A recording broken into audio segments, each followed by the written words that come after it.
તો welcome guys, આપણી YouTube ચેનલમાં તમારું હાર્દિક સ્વાગત છે। તો મિત્રો, આપણે અત્યારે કાલાવડથી 25 કિલોમીટર દૂર દાણીધાર ધામ આવેલું છે નાથજી દાદાનું, અને એના પરચા પણ અપરંપાર છે। તમે અહીંની ગમે માનતા રાખો તો તમારી પૂરી જ થાય। તો એવું દાણીધાર ધામ આપણે ત્યાં આવી પહોંચ્યા છીએ। તો હાલો હું તમને બતાવું દાણીધાર। તો વિડીયોમાં જોડાઈ ગયેલા રહેજો, વિડીયોને લાઇક કરજો, શેર કરજો, ચેનલને સબસ્ક્રાઈબ કરી લેજો। Thank you. તો જુઓ તો મિત્રો, આ દાણીધારનો ગેટ છે।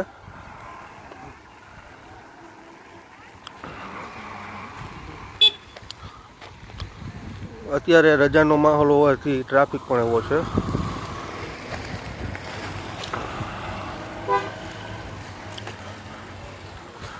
અહીંયા મિત્રો પ્રવાસની બસો પણ એટલી બધી આવે છે। જો આ 4 વ્હીલનું આ પાર્કિંગ છે, ફૂલે ફૂલ ટ્રાફિક છે અત્યારે।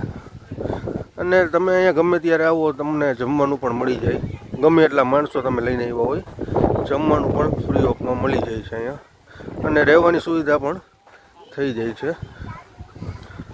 તો તમે જોઈ શકો છો જો ટ્રાફિક કેટલો છે, અને આવડું મોટું પટાંગણ છે અહીંયા।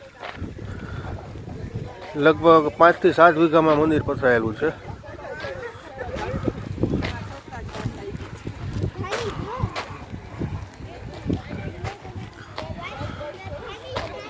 તો મિત્રો, જ્યાં જુઓ ત્યાં પબ્લિક જ છે।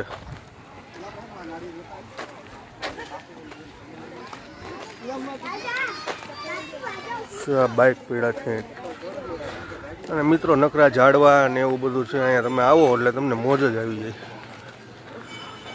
જો બધા અહીંયા ઝાડવામાં બેઠા આરામ કરે છે।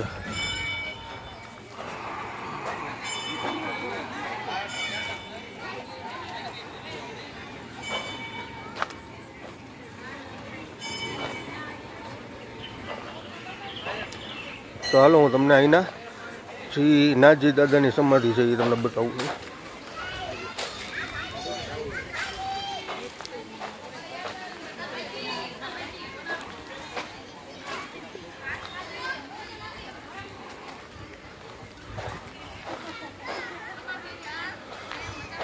તો મિત્રો, આ નાથજી દાદાની સમાધિ છે, તમે જોઈ શકો છો। જો અહીં ટ્રાફિક પણ એટલો છે।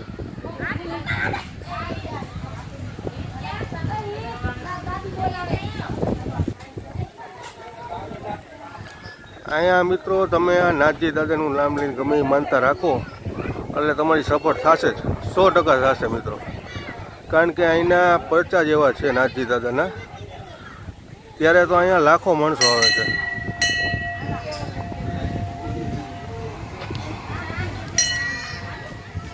અહીં તમે ખાઈ પીને આનંદ ફરમાવી શકો એવી જગ્યા, જો એકદમ મોજ જ આવી જાય।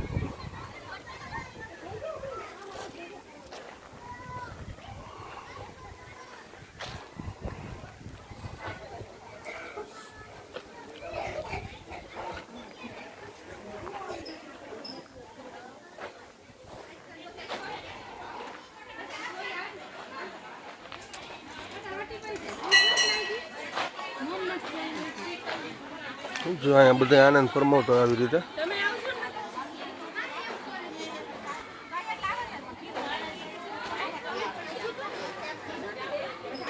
અહીંયા હનુમાન દાદાનું મંદિર છે।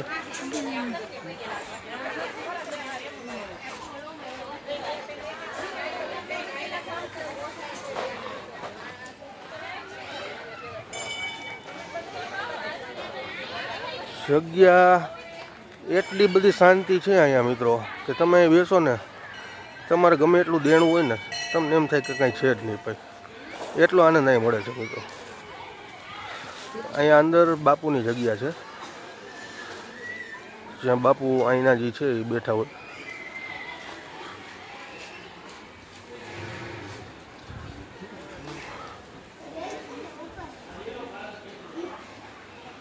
તો જો અંદર કદાચ ફોટા પાડવા દેતા હશે, નગર તમને બતાવું।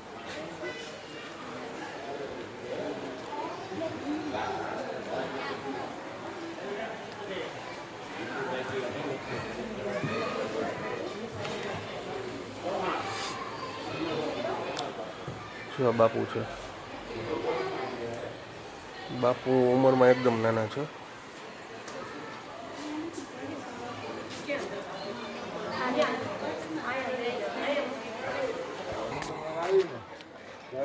તો મિત્રો આ બાપુની જગ્યાની પાછળની સાઈડ છે કે જે ચા તમને 24 કલાક ગમે ત્યારે આવો ત્યારે ચા પી શકો છો. અહીંયા અહીં ચા ખૂટતી જ નથી. જો આ કેટલામાં તમે ગમે ત્યારે આવો ચા પીવી તો પી શકો છો. આ પાણીનું કુલર છે અહીં ઠંડુ. અને મિત્રો જો આ રીને જબરી મોટી ગૌશાળા છે. આમાં લગભગ 2 થી 2.5 હજાર ગાય ભેંસું છે. પણ અહીંયા એક ખાસિયત છે કે દૂધ વેચતા નથી. જેટલું પણ દૂધ થાય ને વેચતા નથી. એટલે બહુ મોટી જબરી ગૌશાળા છે. તો મિત્રો અહીં તમે જોઈ શકો છો ભોજનાલય છે. તમે ગમે એટલા માણસો લઈને આવ્યો હોય ને મિત્રો, જમવાનું તમને મળી જાય. જમવાનું પણ જેવું તેવું નહીં, પૂરી, શાક, છાશ, દૂધ. સાંજે આવો તો દૂધ મળી જાય. તો તમે જોઈ શકો છો. પબ્લિક બધું જમે છે.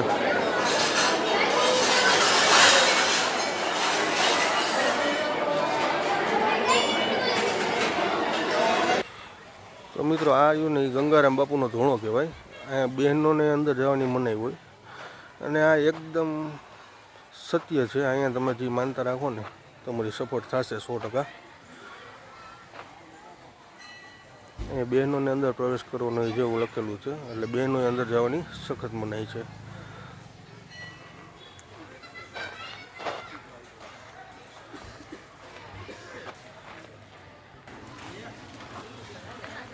તો મિત્રો આવું હતું દાણીદાર ધામ. તમે ગમે ત્યારે ઈચ્છા થાય એકવાર આવી જજો. કાલાવડથી 25 કિલોમીટર દૂર છે. અહીંની તમે માનતા રાખો, નાજી દાદાનું નામ લઈને તમારી સફર થશે 100%. જગ્યા પણ એવી છે મિત્રો, તમને મેં બતાવ્યું. આનંદ તમે ફરમાવી શકો, ગમે ત્યાં બેસી શકો. અને જમવાનું પણ તમને અહીંયા મળી જાય. અને રહેવાની વ્યવસ્થા પણ ફૂલ છે. તો મિત્રો ગમે ત્યારે અહીંયા આવી જજો એકવાર ચોક્કસ. અને વિડીયોને બને એટલો શેર કરજો, લાઈક કરજો, ચેનલને સબસ્ક્રાઈબ કરી લેજો. મળીએ બીજા